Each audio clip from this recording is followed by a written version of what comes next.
Greetings, class. I'd like to go over research and where to find research. You have to be careful with what you use today.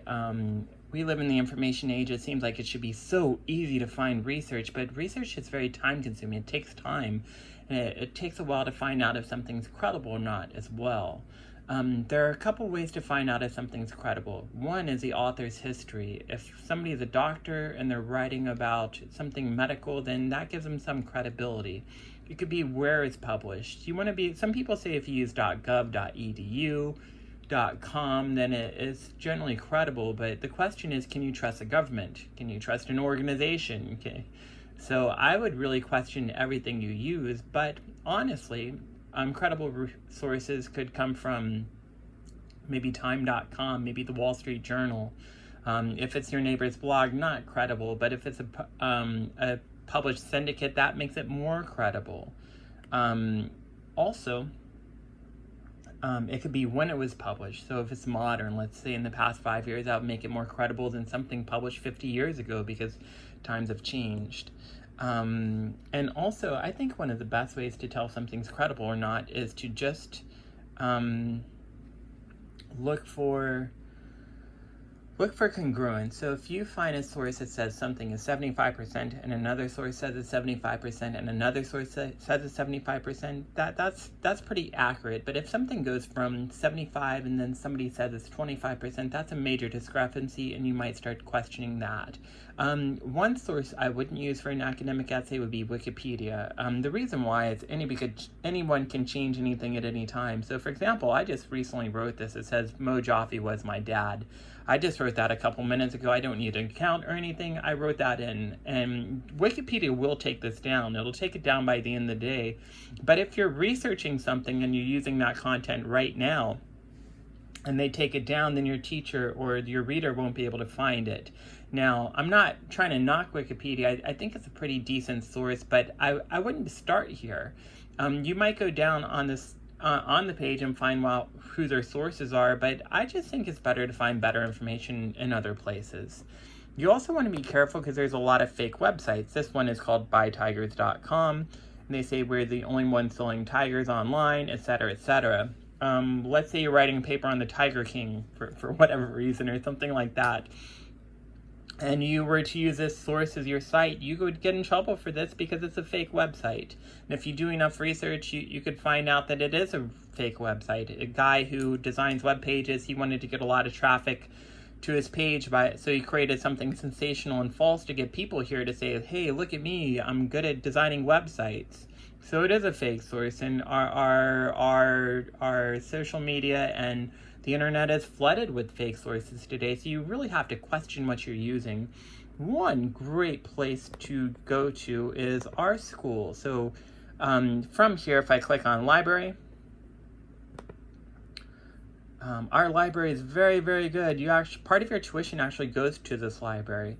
And if I go to A to Z database list, if I start here, I like this. And the reason why, if you're in another class, let's say you're in a business class, if I click on business and technology, or let's say I'm in a history class, if I click on this and I need to find research on maybe Stalin or something like that, or let's say I'm using Abraham Lincoln, then I can click on this database and it's just going to take me to all sources for history. All the articles will be about history, so it'll save me some time. If I scroll down, let's say I just use a random source. Let's say I go to EBSCOhost. It's all in alphabetical orders. I don't want to click on ebook because then I'm going to have to read books, and that's going to take a lot of time. I just want to find articles.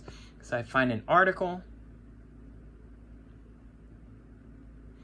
There's a couple tips here that I can give you, one of which is this. Always make sure that you click on full text. If you don't click on full text, you're not going to get the entire article. You'll just get an abstract. And I'm just going to click on tigers right now. So if I click on tigers, it's going to give me a lot of sources, I would imagine. Yeah, I got over 600,000 sources here. So if I click on actually I click on PDF, but I do want to show you something here that I find is great. Over on the right-hand side, it goes over I could save my source. I could create a folder with all my research for here. Also, the other reason why I like this is it'll cite your sources. So I'm here. I don't want to go to this first one because this is Brazilian. In our class, we're using MLA. And MLA would be here. So what I could do, I have to check it, but I can copy and paste this into my essay. It's going to give you more credible research. And again, this will give you better research than the random internet. You still want to question it. You still want to check it. Like this one's Nat Geo for little kids. Probably wouldn't use this for a paper. But depends on what you're writing. If you're writing something for children, and a children's book or something like that, then that might be great research that you could use. But this will cite your information for you.